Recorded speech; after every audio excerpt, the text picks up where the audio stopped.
গুৱাহাটীৰ নীলাচল পৰ্বতত আছে মা কামাখ্যা ধাম আৰু নীলাচল পৰ্বততে আছে পঞ্চ শিৱ মন্দিৰ আৰু তাৰে এটা অন্যতম শিৱ মন্দিৰ হৈছে কৌটিলিংগ শিৱ মন্দিৰ আৰু আমি আজি কৌটিলিংগ শিৱ মন্দিৰত উপস্থিত আছো।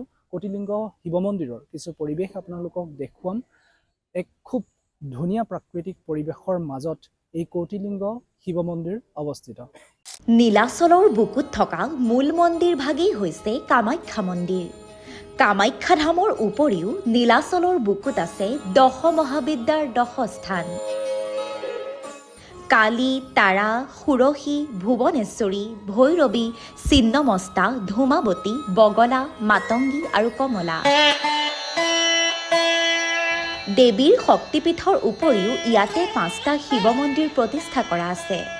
এই 5টা শিৱ মন্দিৰৰ ভিতৰত কৌটিলিংগ মন্দিৰো অন্যতম।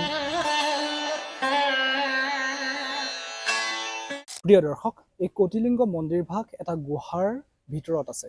শিৱলিংগ গুহাৰ ভিতৰত আছে। আপোনালোকক মই যদি দেখুৱাম, মোৰ পিছফালে আপোনালোকে দেখিব এয়া শিলৰ গুহা এটা আছে আৰু এই গুহাৰ ভিতৰতে এইফালেদি আপোনালোকে প্ৰৱেশ কৰিব লাগিব গুহাৰ ভিতৰলৈ আৰু তাতেই শিৱ বাবাক আপুনি আৰাধনা বা সেৱা কৰিব পাৰিব। কৌটিলিংগ মন্দিৰটো কামাখ্যা মন্দিৰৰ লগতে জড়িত।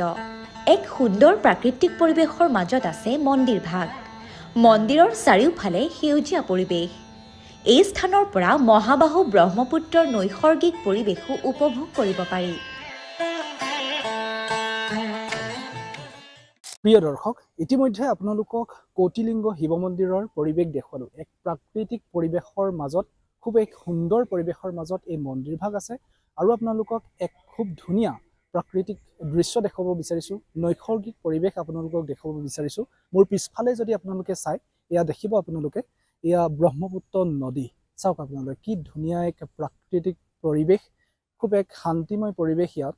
আৰু আপোনালোকে ব্ৰহ্মপুত্ৰত নদীখনত মাজত আপোনালোকে দেখিব এয়া গুৱাহাটী, উত্তৰ গুৱাহাটী সংযোগী কুমাৰ ভাস্কৰ বৰ্মা সেতু। খুব ধুনীয়াকৈ ইয়াৰ পৰা স্পষ্টভাৱে দেখিবলৈ পোৱা যায়। আৰু লগতে আগলৈ যদি আপোনালোকে চাই, এয়া উমানন্দ দ্বীপ আপোনালোকে ইয়াৰ পৰা দেখিবলৈ পাব।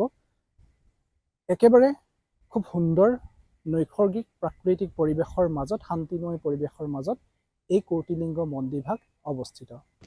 কৌটিলিংগ মন্দিৰৰ চৌহদত ধ্যান কৰিলে মনৰ সিদ্ধি লাভ হয় বুলি বিশ্বাস কৰা হয়। প্ৰতি বছৰে উলহ মালহেৰে কৌটিলিংগ মন্দিৰত শিৱৰাত্ৰি পূজা অনুষ্ঠিত কৰে কামাখ্যা মন্দিৰ কৰ্তৃপক্ষই। এই মন্দিৰ ভাগতে আপোনালোকে দেখিবলৈ পাব, মোৰ পিছফালে আপোনালোকে দেখিছে আমাৰ প্ৰাণৰ শিল্পী জুবিন গাৰ্গৰ ফটো খুব ধুনীয়াকৈ ইয়াতে ৰখা হৈছে। তেখেতক শ্ৰদ্ধাঞ্জলি জনোৱা হৈছে।